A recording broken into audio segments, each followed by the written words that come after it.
Aujourd'hui, on discute de ce qu'on aime retrouver au Japon. Épanouis comme les roses et les fleurs de lys, mais Sakura, c'est Morgane et Rosalis sur la chaîne Rosalis. Allons-y.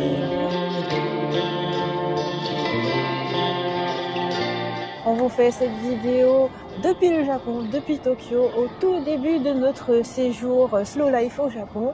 Et tout de suite, ça nous frappe, d'autant plus qu'on a passé avant ça quelques jours à Paris, en pleine vacances scolaires de la Toussaint, avec un bain de foule incroyable. C'est incroyable, sur les lieux touristiques, c'est juste incroyable. Oui, l'organisation des organisations assez incroyable au Louvre, au Palais Garnier. Des organisations des queues. Et puis aussi, Morgane avait très envie de manger japonais avant d'arriver au Japon. Plus exactement, j'avais envie de partager le fait de manger japonais. Donc, on a fait des files d'attente incroyables pour absolument tout. Et on arrive au Japon. Et pour moi, ce que j'ai aimé retrouver tout de suite, c'est la sensation que tout est smooth, que tout roule. Si tu fais une file d'attente, tu sais que tu vas arriver au bout. Avec... Parce qu'en France, tu te dis que tu vas pas arriver au bout. C'est vrai que tu sais pas au bout de combien de temps. Ça m'a marqué ce que tu dis parce que on a fait une queue pour une pâtisserie japonaise à Paris. On nous a annoncé 20 minutes. Non, on nous a annoncé 20 minutes. Ça a pris 45 minutes. Ça n'arriverait pas au Japon, normalement. Mais surtout, ce qui n'arriverait pas au Japon, c'est que ce soit pas premier arrivé, premier servi. Au Japon, si tu fais la queue pour un restaurant, personne va te passer devant. Ce qui paraît normal.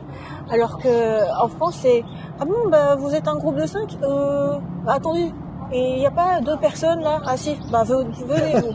Et encore 2 autres personnes? Ah bah venez-vous. » Alors que si ça se trouve, il aurait fallu garder la table de 2 et peut-être les coller, et puis c'est bon, on passait quoi. Donc tu as une sensation d'injustice.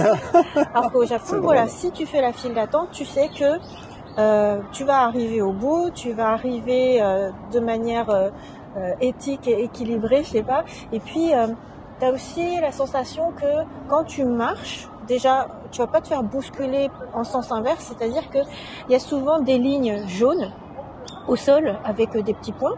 Et tu marches par exemple à gauche au Japon, à Tokyo je veux dire. Tu marches à gauche en même temps que quelqu'un d'autre, hop, et puis tu vois c'est en ordre, parce que les autres personnes en sens inverse ont marché à droite de la ligne. Donc voilà, il n'y aura pas de collision comme ça, c'est pas slalom de fou. Voilà, moi j'ai l'impression que c'est ordonné, et pour moi il y a une sensation d'apaisement déjà folle, rien que pour ça. Ça te paraît minime, mais en fait c'est un stress en moins, de folie. Oui, je comprends. Et puis, comme tu le dis, le fait que les queues sont bien organisées, avance, et tu sais où tu vas. Alors qu'en France, tu sais pas trop où on va. On a vraiment trop d'anecdotes là-dessus sur notre séjour à Paris, de queues assez étonnantes. Ouais, après, il y avait vraiment beaucoup de monde. Après, franchement, à Tokyo aussi, la mégalopole, il y a beaucoup de monde. Mais c'est ordonné. Et puis, ce que j'ai aimé retrouver aussi tout de suite, c'est cette sensation de politesse. On te crie pas dessus. Et il y a toujours moyen de communiquer, quoi. Donc, on te fait des phrases et on ne te crie pas voilà, il y a eu telle ou telle chose. Voilà. L'amabilité est très prononcée et de manière générale, c'est le cliché classique, mais c'est vrai, le sens du service au Japon est incomparable par rapport au sens du service en France.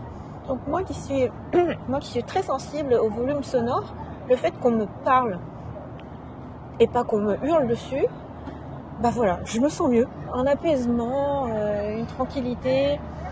Et en fait, pour ce séjour-ci, Morgane avait très peur que j'ai envie de faire comme à Paris. Mais à Paris, en fait, c'était surtout des épreuves de Warrior. Pour faire plaisir à Lysia, pour être en famille et tout. C'est-à-dire qu'on est allé à des points touristiques clés où tout le monde va. Tout à fait. Donc en fait... effet de foule, de folie, sur-tourisme ressenti à plein gaz. Or moi, je tout de suite dit à Morgane, non, moi ce que je veux là pour ce séjour, c'est plutôt slow life. J'ai juste envie de ressentir cette ambiance japonaise que j'aime, ce bien-être. Et typiquement là, depuis qu'on est arrivé, on est vraiment bien. Là, on est juste dans un tout petit parc entouré que de japonais. Parc Hamacho, voilà, où les gens viennent juste passer un bon moment en ce dimanche après-midi. Et en fait, il y a du monde, mais ça hurle pas. Oui, Franchement, ouais, il y a une sensation tranquille et où que tu ailles, en fait, voilà, si tu as soif, eh ben, tu peux boire. Contrairement à Paris où, franchement, je me disais, je suis en manque d'eau, je suis déshydratée. Là, si tu as soif, voilà, t'as un distributeur. Ah bah tiens, tu peux sortir ma bouteille de Pocali Sweat que j'ai pris avec mon Apple Watch. Oh, tu vois, oh, j'ai soif. Un distributeur, pi, pi, voilà, ça y est, c'est bon, j'ai ma bouteille, je la bois et j'ai pas peur de la boire. Parce que si tu as envie de faire pipi, il y a des toilettes partout. Voilà. Elles sont propres, elles sont gratuites, elles sont auto-lavantes, elles sont parfois chauffantes. Et ben ça, franchement, c'est un confort aussi. Ça, je pense que c'est vraiment un truc important, effectivement. Oui. Quand tu te Surtout promènes quand en t'es une France, femme, il y a beaucoup de raisons pour lesquelles tu as besoin d'aller aux toilettes. Quand tu es en France, il faut tout le temps, si tu veux aller aux toilettes, grosso modo, tu es obligé d'aller dans un café, consommer quelque chose qui te donnera de nouveau envie d'aller aux toilettes. Bref, le cercle sans fin. Mais oui, sachant que là, ce qu'on a fait, c'est que par exemple, pour aller à ta pâtisserie japonaise, par exemple, il fallait que je sois prête, hein. Parce que vu qu'il y avait 45 minutes de queue pour rentrer dedans... Ma pâtisserie japonaise à Paris, pardon. Oui, ouais, tout à fait. Pardon, ta pâtisserie japonaise. Mais c'est pareil, enfin, genre, au musée Grévin, par exemple, si j'avais envie d'aller aux toilettes, alors, on avait réservé les billets, mais même en ayant réservé, il y avait une file d'attente de la mort. Oui, parce qu'il n'y a pas de... Les billets sont pas coupe-fil. Et après la file d'attente de la mort, tu te dis, si jamais je vois des toilettes, alors il fallait... Que je me retienne déjà tout le long de la file d'attente assez longue et après tu te dis non mais il y a trop de monde, les toilettes des filles c'est tout le temps bondé et t'es obligé encore de faire la file d'attente parce que justement il y a trop de filles et ah ouais non mais à Paris il fallait que je me restreigne en boisson, du coup j'étais déshydratée et puis même au moment où je voulais aller aux toilettes et c'était très très compliqué. Et ben ici, voilà quoi, tu te stresses pas. C'est vrai qu'il y a des toilettes dans tous les magasins, dans tous les parcs. T'en retrouves vraiment énormément. Ouais, il y en a là, dans le parc dans lequel on est, évidemment. Mais en France, des fois, t'en trouves, mais ils sont pas forcément top chrome nickel. Ça sent pas bon. Et sur le sol, il y a plein de trucs bizarres. Pourtant, la toilette des filles. Sacré Rosalie. Donc, enfin voilà. Non, mais oui, bien sûr. Franchement, c'est un point sur lequel t'es tranquille aussi. Et puis, moi, j'ai dans mon sac à main, j'ai mon matériel, caméra, tout ça.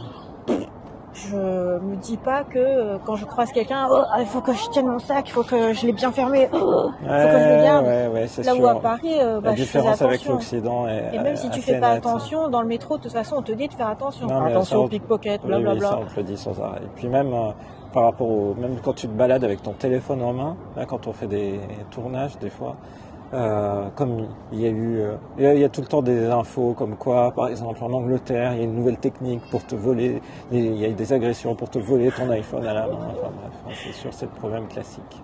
Après, il n'y a pas de souci, hein, le séjour à Paris, on l'a bien aimé, on aime la France, tout ça, mais qu'est-ce que tu te sens tranquille quand tu es arrivé là à Tokyo En fait, c'est assez étonnant parce que moi, quand on était à Paris, je disais j'ai envie de retourner dans ma campagne, j'ai envie de retourner en campagne. Alors que t'es pas en campagne. Oui, je sais bien. Le stress en province. Voilà, pour vivre un peu tranquille, pas vivre des énormes queues au quotidien, des énormes durées de trajet ou quoi que ce soit.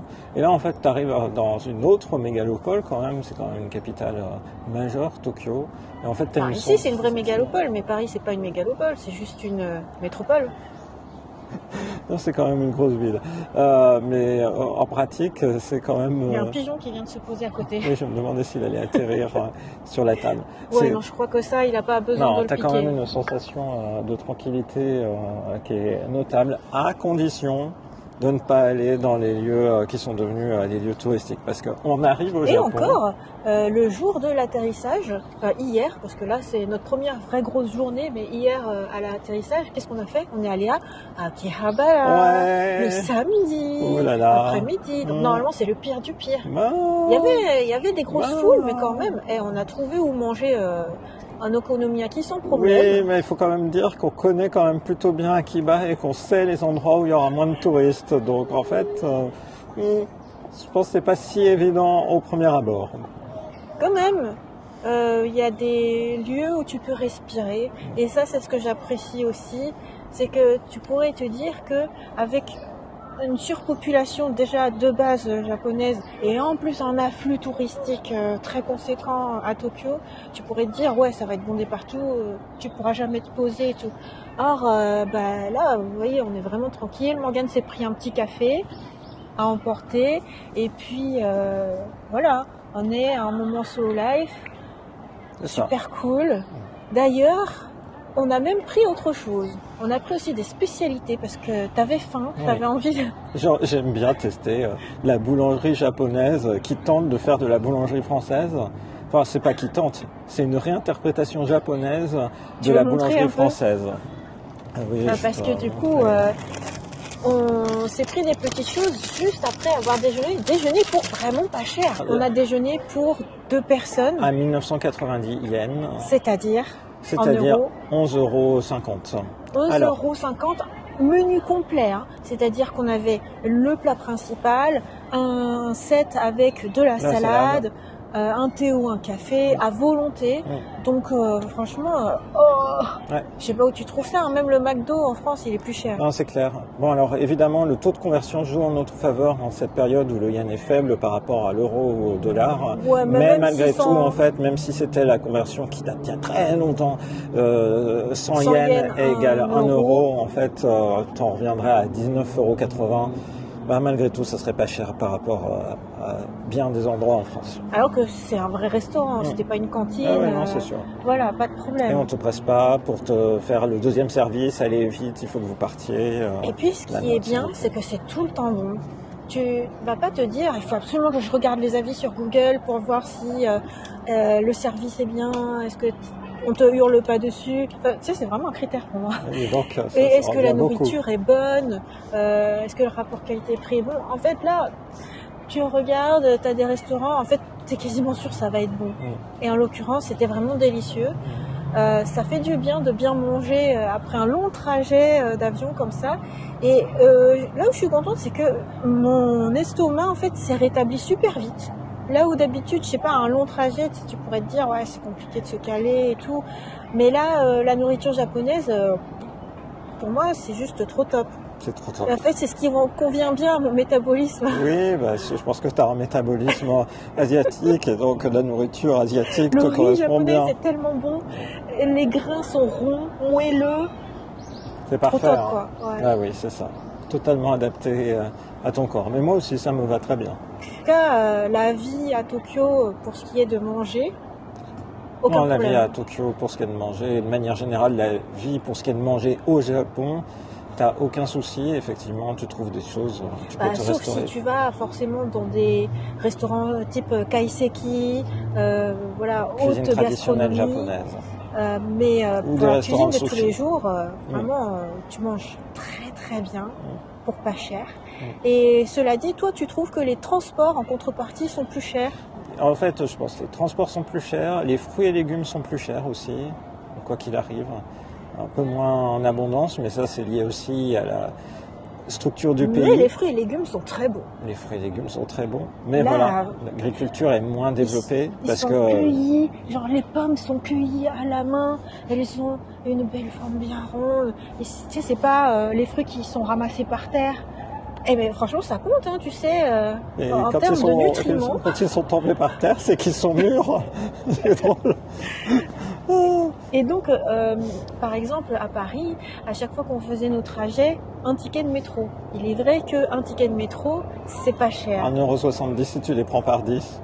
Surtout que nous, on s'est bien débrouillé, c'est-à-dire on faisait un trajet aller, un trajet retour, 2 tickets de métro par personne. Par jour. Ça fait pas cher. T'as pas besoin de prendre un pass Paris illimité pour les touristes, que tu payes 45 € pour 5 jours. Oui, c'est sûr, mais bon.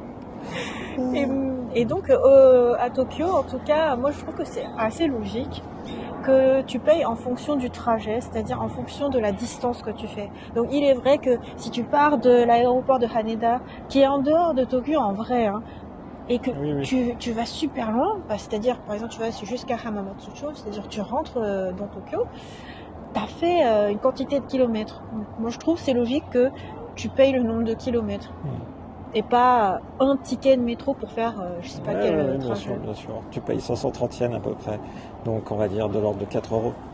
Non, je trouve ça logique. Mais il est vrai que si tu fais beaucoup de trajets, ça peut revenir cher. Ce qui ne sera pas notre cas. Parce que nous, du coup, on est au cœur de Tokyo. Et en fait, on peut rayonner à pied dans pas mal de quartiers, les principaux quartiers. Ça, dans le choix d'un logement, quand on vient au Japon et plus exactement quand on vient à Tokyo, il vaut vraiment le coup de se poser la question si... est-ce que tu veux payer le transport ou est-ce que tu veux payer ton logement? Voilà, c'est ça. Donc en fait, l'argent que certains mettent dans le transport, peut-être que c'est plus agréable de le mettre dans le logement en surplus parce que du coup tu es directement aux bons endroits et puis tu n'as pas aussi toute la durée que tu passes dans les transports. Voilà, donc au final, le coût de la vie, pour nous en tout cas, en ayant fait le choix d'habiter au cœur de Tokyo, bon, ça va. Hein. Oui, mais c'est vrai qu'on a pu faire ce choix-là depuis, même quand on habitait ici, qu'on vivait ici, qu'on travaillait ici, c'est vrai que c'était un choix, je trouve, de confort de vie vraiment notable. Après, ce que j'aime retrouver aussi ici, c'est le climat. Un ciel bleu. Et là, on est comparativement à Nantes. Ouais. Nantes. Après, il faut dire que 2024, c'était particulier parce qu'il y avait le jet stream. Mais et partout, on a eu une pluie. Là, tu sais, quand tu te dis, ah ouais, en Bretagne, il pleut tout le temps, mais non, tu parles, c'est une manière de parler. Ah non, c'était vraiment littéralement tout le temps de la pluie. Là, tu es là, il fait beau, il fait chaud. T'as l'impression que c'est la fin de l'été, juste. Genre, je suis en t-shirt hérisme. Oui, t'es en t-shirt hérisme le 3 novembre, à l'ombre. Ouais, et encore, j'ai chaud. Genre, je peux pas faire moins que ça, sinon je suis toute nulle. Et parce que ça, on va éviter quand même. C'est un t-shirt respirant, mais t'as quasiment rien en fait. Et ouais, c'est super agréable comme climat parce que t'as l'impression, tu peux enfin respirer à nouveau le grand air. T'es pas obligé de rester sous plein de doudounes ou alors à l'intérieur d'un logement chauffé. Tokyo est plus au sud que Nantes, que la France de manière générale. C'est ce que tu aimes toujours dire. Mais oui, c'est quand même la notable. latitude bien sûr. de Tokyo équivaut à celle de Malte. Malte, bah oui, voilà, c'est comme si tu comparais le fait de vivre en Écosse avec le fait de vivre sur la Côte d'Azur, tu vois, c'est juste pas la même chose, c'est pas le même climat, c'est normal. Peut-être qu'on va habiter en Côte d'Azur alors en France. Ah bon? Tiens donc. Donc ouais, c'est un climat super agréable et pour Tokyo aussi c'est un climat exceptionnel en 2024 parce que finalement l'automne n'est pas encore arrivé. Moi quand j'avais dit Morgane s'il te plaît on pourrait y aller au moment de Koyo, au moment des feuilles rouges. T'as à la fois les feuilles rouges, c'est-à-dire les érables japonais, les feuilles d'érable qui deviennent rouges, mais t'as aussi les ginkgo, il y en a un qui est pas loin là. Les feuilles de ginkgo qui deviennent jaunes. Et ça, c'est un très très beau spectacle naturel, éphémère à voir. Cela dit, celui qui est derrière nous, il paraît presque un petit peu jaune. Ouais, il a clairement commencé. Ouais. Mais ouais, en fait, on arrive en tout début d'automne, en plein mois de novembre. Ouais. Alors que parfois, octobre, ça a déjà commencé. Ah, c'est plutôt le mois de novembre, là, Rosalie. Par exemple, on était allé là, faire... t'as dit que la météo annonçait que c'était en décembre. Oui, là, c'était décalé. Le plein rougeoiement est annoncé pour le mois de décembre. Moi, j'aurais bien aimé qu'on reste jusqu'à ton anniversaire. Oui, mais il faut aussi retourner en France pour d'autres contraintes professionnelles. Donc, dans les choses qu'on aime retrouver, il y a ça aussi. C'est le spectacle de la nature, le fait de s'émerveiller et de ne pas être les seuls à s'émerveiller aussi, parce que c'est aussi une expérience collective que d'admirer la nature changer. Ah oui. Et ouais, moi je trouve ça très agréable, tu vois, de pas te concentrer que sur les problèmes politiques par exemple ou problèmes de société, tout ça, mais un petit peu prendre de la hauteur. Cela dit, les Japonais, en ce dimanche 3 novembre, plutôt que de diffuser les dessins animés du dimanche matin, qu'est-ce qu'ils diffusaient? Ils diffusaient des émissions sur les élections présidentielles aux États-Unis. Après, c'est un week-end particulier au Japon, puisque c'est un week-end de 3 jours, puisque le lundi est férié, c'est Bunka no Hi, le jour de la culture. Le jour de la culture, c'était le moment de mettre des animés, justement. Parce que c'est la culture, quoi. C'est demain, Bunka no Hi. Oui, parce que tu attendais de voir Pulikiwa. Oui. Ouais. Et oui, ils sont en Le Yasumi, dimanche ils sont matin. en vacances. Oh, et le Super Sentai. Bah oui, tout ça, Ça aussi, ça fait partie de ce qu'on aime retrouver au Japon. tout à fait. C'est tout l'aspect Bien culturel sûr, qu'on l'aspect aime. pop culture. La musique, la J-pop, tout ce qui est anisong, tout ce qui est animé, manga.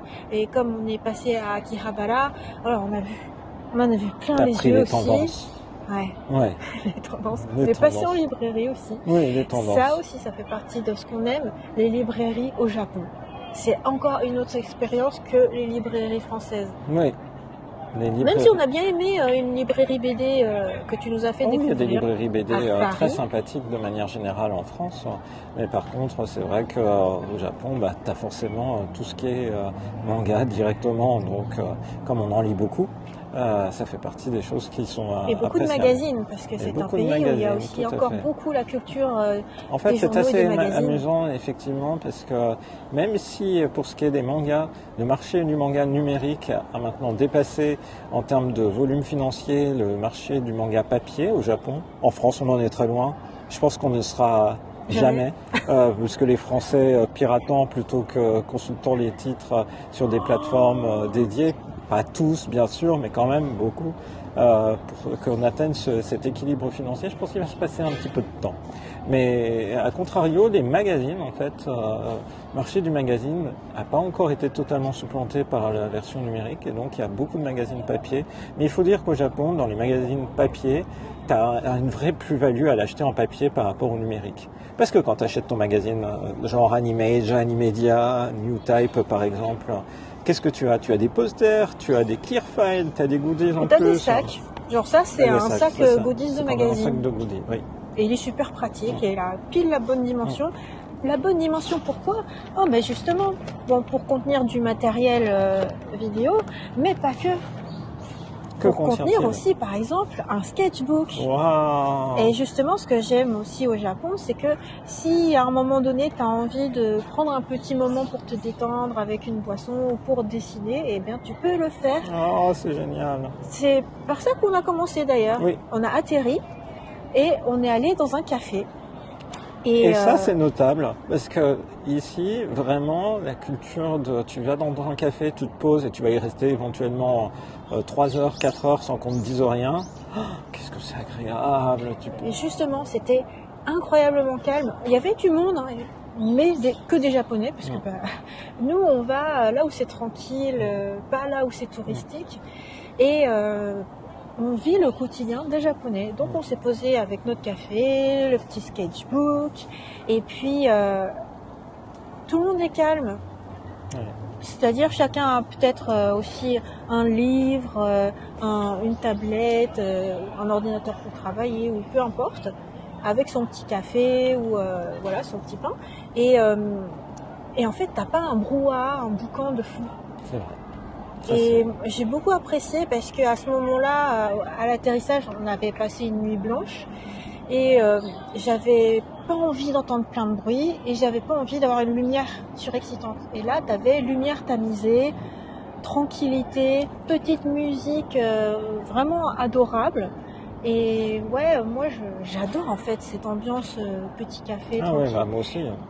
Et d'ailleurs, c'est ce qui me manque, je trouve, à Nantes, c'est de se dire, à un moment donné, si tu as juste envie de te poser, j'aimerais bien un petit salon de thé ou un café, mais pas un café brouhaha. Oui, et puis d'un autre côté, pas forcément un salon de thé. Quand tu utilises ce terme-là en France, c'est souvent un peu luxueux et autres. Non, là, tu voudrais juste un café. Un endroit où se poser. Voilà, un café avec une petite... tu peux prendre des sucreries ou pas, et puis tu te poses et tu peux te poser durablement sans qu'on te fasse des gros yeux ou quoi que ce soit. Il y en a un petit peu maintenant sous l'influence américaine des Starbucks et autres, Columbus Café, ça a tenté d'être un petit peu ça. Ah ouais, mais tu trouves que c'est calme le Starbucks? En fait, c'est justement pas calme, déjà, mais faut ça faire c'est la queue. lié à... Oui, mais là c'est lié après plus à la culture du pays dans lequel on vit. Puisqu'au Japon, un des principes de base, c'est de ne pas déranger les gens qui sont autour de soi. Donc évidemment, en fait, ça veut dire que tu vas pas faire Ça veut dire que tu vas beaucoup être de bien, bruit. en fait. Oui, Tu si tu vis parles en avec quelqu'un, communauté, tu parles t'es de bien. manière tranquille. Là, ici, on est là, et là, par exemple, on tourne cette vidéo depuis 25 minutes maintenant, mais on voit bien qu'il n'y a pas des grands cris derrière, Et de pourtant, il y gens a qui des sont... enfants qui jouent. Ah oui, il y en a pas mal, là, c'est sûr. Ouais. Donc ça, c'est effectivement aussi une des différences notables. Et puis, c'est propre. Et c'est- Parce que du coup, moi, j'aime pas poser un livre, par exemple, sur une surface sale. Là, bah, c'était propre, quoi. Parce que C'est- Starbucks, tu trouves que c'est propre en France? Oh, pas trop. C'est propre, alors que parallèlement, en fait, il y a des choses qui pourraient rendre le Japon pas propre. C'est-à-dire, par exemple, le fait qu'il n'y ait pas des poubelles partout, contrairement à la France. Finalement, on n'a aucune raison en France, finalement, d'avoir de la saleté partout, parce que tu as des poubelles partout. Là, au Japon, en fait, comme il y a Ouais, il y a le un tri service sélectif public. qui est fait, bah, ça veut dire que dans les espaces publics, en fait, il n'y a pas directement de poubelle en libre accès. Ouais, il va Donc falloir les gens qu'on embarque nos déjà, déchets. le Pogari Suite, voilà, je me trimballe avec depuis 4 heures, mais ça me dérange pas, en fait, voilà. Oui, il Ma- faut qu'on ma trouve petite- un endroit pour le recycler. Ça, voilà, tout à l'heure, des fois devant les combini, tu peux. Mais voilà, ça fait partie de la chose. Mais c'est vrai que le pays est propre. Évidemment, c'est plus dans la tendance consommation. Le Japon, il est un peu dans la surconsommation parfois, mais il y a quand même des trucs marrants quand tu arrives au Japon. Tu te dis, il y a vraiment des objets utiles. Pourquoi ça n'existe pas en France? Oui. Par exemple, pour mon téléphone, qu'est-ce qu'on trouve pour protéger les objectifs d'un iPhone? On trouve généralement des petits stickers à mettre sur chacun, et puis voilà. Non, au Japon, ils vendent des vitres carrément que tu colles directement en termes de protection. Mais c'est génial, Et en plus, ça. ils sont Il y en a décorés. partout. Voilà. Il y a plein de supports téléphone. Voilà, ça c'est chouette. Mais en France, tu pourrais trouver des gadgets en vrai, mais ça sera sur Amazon. Oui, c'est ça, sur les sites en ligne de produits Voilà. étrangers. Quand tu Alors cherches que là, des tu peux produits très trouver spécifiques. directement. Voilà, il y a plein d'éléments comme ça. Tu fais, waouh, c'est super. Donc, plein de petits trucs comme ça. Et encore, on est allé dans un seul magasin d'électronique. Et déjà, on se dit, oh, il y a plein d'objets et goodies qui seraient Qui serait utiles au utile. quotidien. C'est utile, le point. Malgré tout, on a pris une fois les transports en commun. Là aussi, c'est tranquille au Japon. J'aime bien, je regarde. Ils sont à l'heure. Ils vont très vite. Ah oui, ça c'est vrai. Tu vois, t'avais pas le stress. Oui, c'est vrai qu'ici au Japon, t'as pas le stress de l'horaire. Ouais. Tu sais que le train va arriver. Tu sais que l'affichage est correct. Ouais, ça c'est Et quand même un dans point ce cas-là, important. Hein. Parce que là, comme on a fait de l'organisation de voyage à Paris, entre guillemets, c'est-à-dire il fallait aller d'un point A à un point B en ayant un timing et pour être sûr d'être là à l'entrée d'un spectacle suffisamment en avance pour pouvoir Le gérer la royaume. queue, etc. Enfin bref, ce type de choses. Là, ici, au moins, t'as pas de stress. Tu sais que si tu vas le prendre à telle heure, tu vas vraiment arriver à telle heure. Ouais.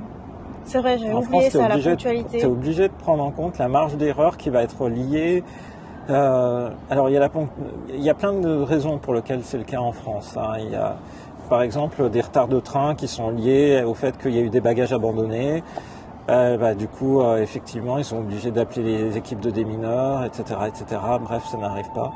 Mais donc, c'est sûr que le pays est propice le Japon est propice à pouvoir à assurer ce niveau de qualité, là où la France doit faire face à d'autres problématiques, comme les risques de terrorisme, d'attaque, etc. Et donc, voilà, après, la ponctualité peut être mise à mal. C'est vraiment le pays le plus, je pense, confortable qu'on connaisse, l'endroit où on est. Ah, t'as aucun souci, tu sais qu'effectivement, dans la vie quotidienne, tout est simple. C'est vrai que quand j'avais amené ma maman ici pour ses 60 ans, Oui, parce elle que a ça tout quand de suite même, dit- tu l'as emmené très courageusement, toute seule, comme ça, je t'as faisais tout pas encore de vidéo géré, YouTube. etc. Voilà. Et ouais, elle m'a dit, c'est vraiment un pays qui vaut le coup, ne serait-ce que parce que c'est si propre. C'est ce qu'elle m'a dit. Moi, ressemble à ta c'est maman. surtout la sensation de tranquillité. C'est vrai qu'il y a l'aspect sécurité, tu te sens jamais en insécurité. Au contraire, tu te sens en harmonie. Et moi, c'est ce que j'aime. Ne serait-ce que pour ça, Morgane, j'avais envie de revenir ici Ouais, je sais bien. et de passer du temps. Tu vois, même des moments simples comme ça, là, ça fait un moment qu'on est en train, ça fait une demi-heure qu'on est en train de filmer fait. sur une table de pique-nique au parc. Et ben, je trouve que le moment est super agréable. Tout à fait. Il fait bon, ambiance tranquille. On espère que cette vidéo On discute, c'est le retour des vidéos On discute, vous a plu. On va nous donner rendez-vous à très bientôt dans une prochaine vidéo sur la chaîne de Rosalie. Bye bye. Bye.